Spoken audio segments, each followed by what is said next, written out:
Este, Nosotros vamos a tocar el tema desde el punto de vista de los intérpretes fundamentalmente. Yo también soy autor, pero en este caso vamos a hablar fundamentalmente de los intérpretes. En la primera mitad del siglo XX, los artistas en este país tocaban todos los días. Nosotros en Sudey tenemos socios fundadores que nos cuentan que iban de un local a otro sin enfundar su instrumento, así fuera un contrabajo, porque tocaban aquí, tocaban allá. Es decir, y eso representaba su sustento cotidiano. Lo mismo pasaba en las radios. La forma que tenían las radios de difundir música era establecer una fonoplatea, contratar a un artista, poner un micrófono allí y tomar lo que el artista ejecutaba en vivo en ese momento. Eso implicaba un contrato, la presencia del artista. O sea, me estoy olvidando de mostrar algunas ilustraciones. Como ven, había un montón de actividades. Ahí tenemos una fonoplatea con un micrófono donde está irradiando. Pero a mediados del siglo XX aparece la posibilidad de tener la música en buena calidad y difundirla sin la presencia del artista.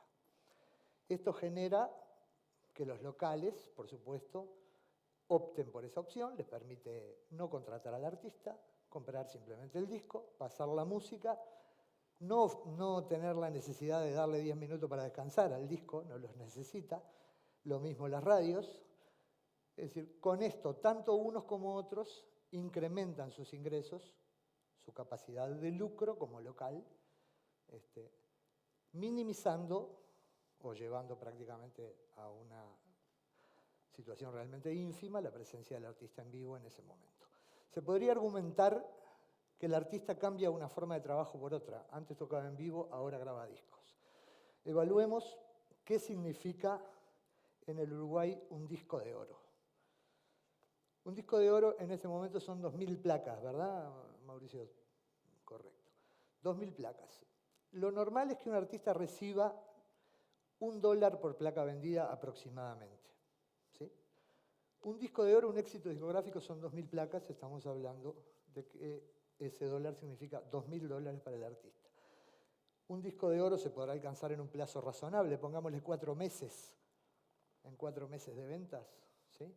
Estamos hablando de $500 por mes, que si se trata de una banda de 5 artistas, significan $100 por mes durante 4 meses. 2.100 pesos según me fijé la cotización mientras venía para acá. Parece un poco alejado de la posibilidad de un sustento cotidiano, del sustento de su casa, de su familia, como lo era antes el trabajo sí cotidiano de actuaciones en vivo. ¿Por qué lo marco? Porque la aparición de una nueva tecnología modifica una realidad y ahí entonces, ¿qué surge? Surge la sociedad de intérprete como una forma de gestionar el derecho que tiene el artista de compartir el lucro por el uso secundario de su trabajo. Y por lo tanto se funda Sudey, amparada en trabajos previos que ya había hecho la Sociedad de Autores. En el año 1951 se funda la Sociedad de Intérpretes con el objetivo de gestionar los derechos que se generan por el uso de las obras en ausencia del artista.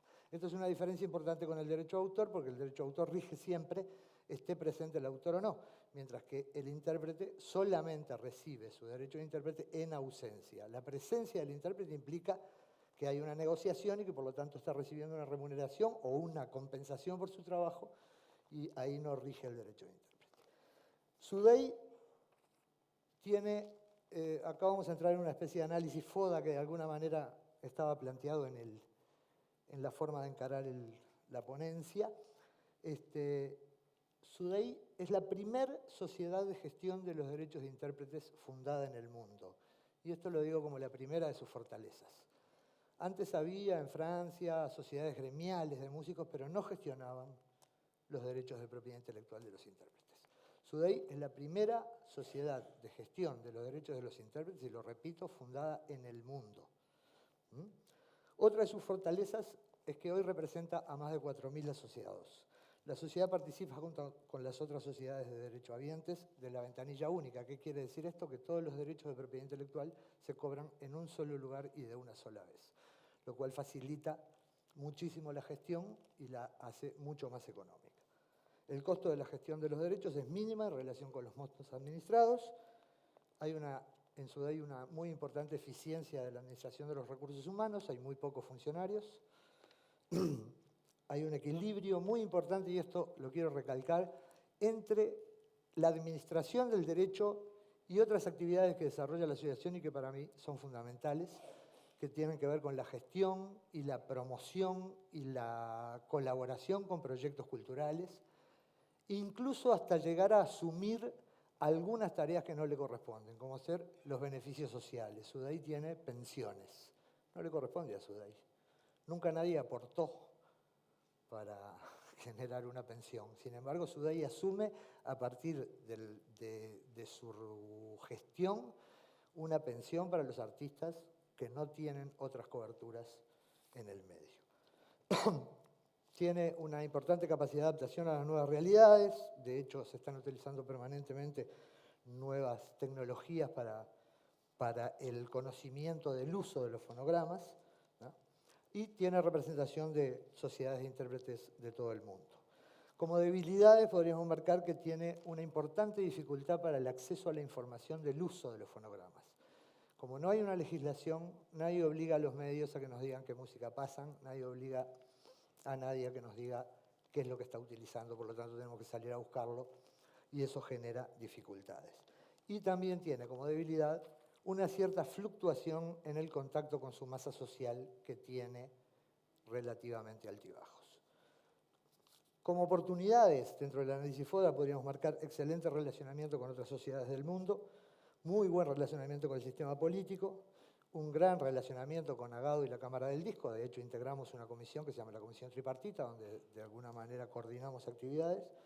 La integración institucional con otros organismos, FONAM, ICAU, Clúster de la Música, Comisión Asesora del Ministerio de Trabajo y Seguridad Social, y otras federaciones. Y ya remarcaba, utilización de las nuevas tecnologías. Las amenazas podrían ser eventualmente la falta de legislación en materia de acceso a la información, que ya la mencionaba, la lentitud en la armonización con normas internacionales y tratados. Uruguay demora mucho a veces en firmar tratados que están previamente acordados y se demoran muchísimo tiempo en poner en práctica.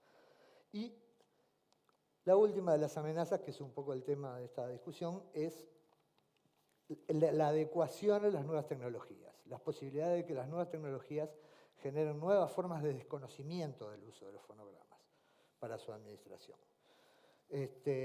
Nosotros decíamos, es evidente que la puesta a disposición de la música ha cambiado en el mundo. Lo marcábamos a mediados del 50, ahí hubo un enorme cambio en la forma de la puesta a disposición, y hoy se produce un nuevo gran cambio en la forma de puesta a disposición. No le tenemos ningún temor a eso, al contrario, nos felicitamos de que pase. Sería una postura muy reaccionaria decir, nos parece horrible, volvamos para atrás a la situación anterior. De hecho, siempre las nuevas tecnologías han significado modificaciones. Cuando aparece el piano, es muy probable que 3 de cada 4 músicos se hayan quedado sin trabajo. Lo que antes tocaba un cuarteto de flautas dulces, ahora lo podía tocar el pianista solo. Sin embargo, el piano significó un enorme aporte a la música universal. Creo que eso es importante tenerlo como guía, ¿no? Lo importante, creo, es comprender aquí que, yo lo había planteado, el proceso creativo es una cadena. Hoy alguno de los panelistas anteriores decía una red. Tomemos el ejemplo de la red también. Cualquier eslabón de la cadena o cualquier nudo flojo de la red comprometen la fortaleza de la cadena o la fortaleza de la red.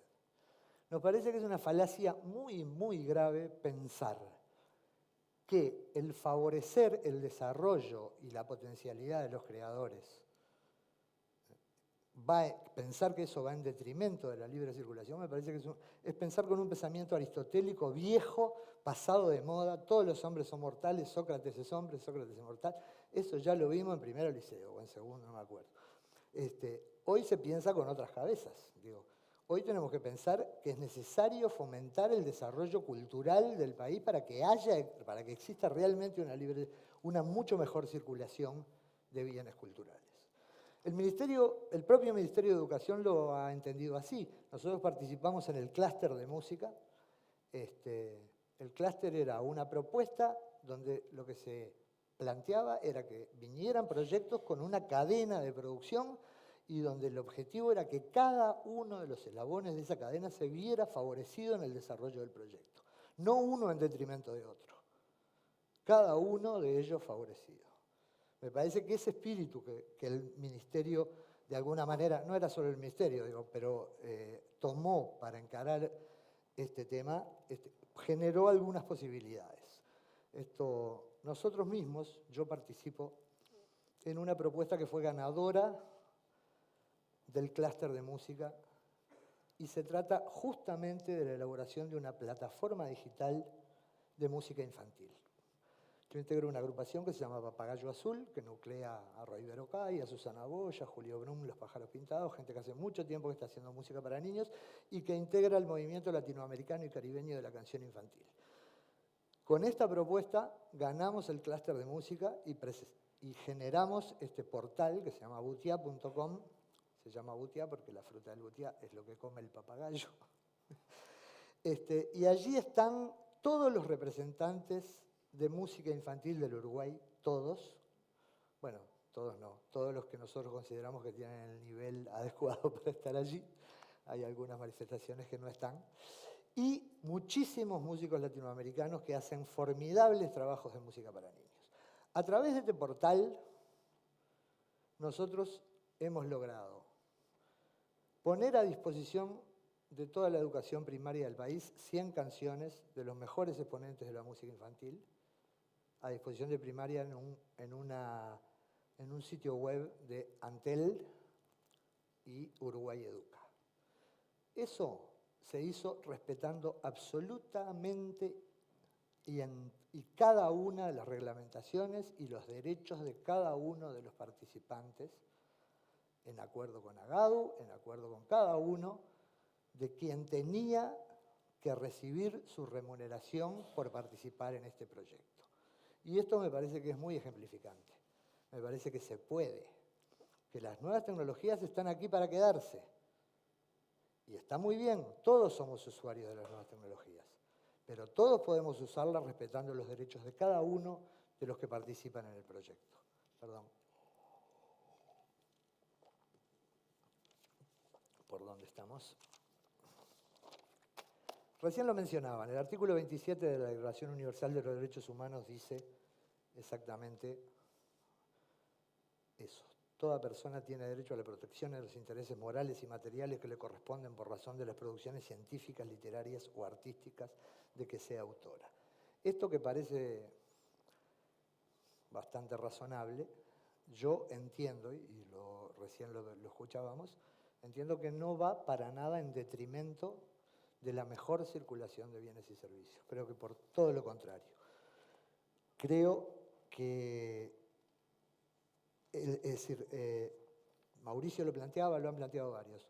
Cada uno tiene el derecho de manejar su obra como mejor le parezca. Uno puede entender que está en un momento de su carrera en el cual le conviene poner una música a disposición libre y lo puede hacer. Ahora, ¿quién lo puede hacer? El dueño. Yo puedo, ustedes no. ¿Es claro eso? Digo, ¿por qué? Porque esto está consagrado por la Constitución de la República, además. ¿Tá? Y porque además somos quienes detentamos la única propiedad en la sociedad en la cual vivimos que tiene fecha de caducidad, fecha de vencimiento. Esto parece ser una convención internacional y bueno, así era cuando nacimos y así lo entendimos, pero yo puedo dejarle a mis descendientes mis guitarras, no puedo dejarle mis canciones. Por otra parte, hace mucho tiempo que estoy tratando de convencer a la UTE y al supermercado que ha caducado su derecho a cobrarme la luz que genera y eso, pero no he tenido ningún éxito. Y creo que no lo voy a tener. Entonces me parece que así como cualquiera está en condiciones de defender su producción, los artistas deberían estar en condiciones de defenderla. Esto no lo digo yo. En el año, déjame fijarme, el 6 de diciembre de 1906 se reunió el Congreso de los Estados Unidos para modificar su constitución. Antes había una cosa que se llamaba el Decálogo, era una constitución muy primaria, y en esa reunión habló un señor que se llama Mark Twain. No se llamaba Mark Twain, era su seudónimo. Y Mark Twain decía, el Decálogo, refiriéndose a la constitución anterior, ¿no?, dice que no debes quitarle a un hombre su provecho. No me gusta usar palabras duras porque lo que realmente dice el Decálogo es no robarás, pero estoy intentando usar el lenguaje educado. ¿No? Mark Twain se manifestó firme partidario de que los herederos de los autores dispusieran de la propiedad intelectual a perpetuidad como si de cualquier otra cosa se tratase. Ustedes fíjense las palabras de Mark Twain. A perpetuidad como si de cualquier otra... Es lo único que no. Es tema para otra discusión. Lo cierto es que vivimos en una sociedad, y estoy tratando de apurarme, en la cual la valoración del trabajo de los artistas está en crisis. Esto viene de la antigua Grecia. Hay una famosa discusión entre Fidias y Platón. Fidias era un escultor que esculpía algunas cosas así como la Venus de Milo y cosas así, creo, ¿no?